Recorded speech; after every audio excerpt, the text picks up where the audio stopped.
Hi guys, ഇന്ന് ഞങ്ങൾ പോണത് കൊടികുത്തിമലക്കാണ്. ഇതിന് മുന്നേ ഒരു വട്ടം പോയിട്ടുണ്ടായിരുന്നു. അന്ന് ഞങ്ങൾക്ക് കയറാൻ വയ്ക്കാതെ കുഴങ്ങിയിട്ട് പകുതിയിൽ ഞങ്ങൾ തിരിച്ചു പോരുകയാണ് ചെയ്തത്.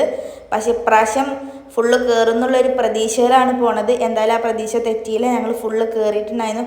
കുഴങ്ങൊക്കെ ചെയ്തു, എന്നാലും അങ്ങോട്ട് കയറി. ഇപ്പോഴും എൻ്റെ കാലുവേദന മാറിയിട്ടില്ല. പിന്നെ ഞങ്ങൾ നേരെ അതിൻ്റെ മേലെ കയറി. പകുതി എത്തിയപ്പോഴുള്ള വ്യൂ ആണിത്. പിന്നെ ഇന്ന് നല്ല നല്ല തിരക്കുണ്ടായിരുന്നു. പിന്നെ ഞങ്ങൾ അതിൻ്റെ മേലേക്ക് കയറി. അവിടെ കുറച്ച് നേരമൊക്കെ നിന്ന് 2-3-4 ഫോട്ടോസൊക്കെ എടുത്ത് കുറച്ച് നേരമൊക്കെ നിന്ന് ഇങ്ങനെ അടിച്ച് പൊളിച്ചിട്ട് ഞങ്ങൾ പിന്നെ തിരിച്ച് പോരുകയാണ് ചെയ്തത്. താഴത്തേക്ക് അജുവിന് ചായ വേണം പറഞ്ഞിട്ട് ചായ പിന്നെ എന്തോ ഒരു ഉപ്പിലിട്ട സാധനവും കഴിച്ചു. പിന്നെ അത് കഴിഞ്ഞ് ഞങ്ങൾ നേരെ പോയത് നെസ്റ്റോക്കാണ്. പിന്നെ അവിടുന്ന് ഞങ്ങൾ 2-3 കടികൾ കഴിച്ചു. ഒരു ബർഗറും പിന്നെ സ്ട്രിപ്സും അങ്ങനെ 2-3 കഴിച്ചു. അത് കഴിഞ്ഞിട്ട് ഞങ്ങൾ പർച്ചേസിങ്ങിന് ഇറങ്ങി. ഞാൻ ഡ്രസ്സും കാര്യങ്ങളൊക്കെ എടുക്കണമെന്ന് കരുതിയതായിരുന്നു, പക്ഷെ ഒന്നും എടുത്തില്ല. പിന്നെ ഒരു കേക്ക് വാങ്ങി. പിന്നെ അത് കഴിഞ്ഞ് ഞങ്ങൾ നേരെ ഫുഡ് അടിക്കാൻ പോയി. അപ്പോൾ അത്ര ഇന്നത്തെ വീഡിയോ.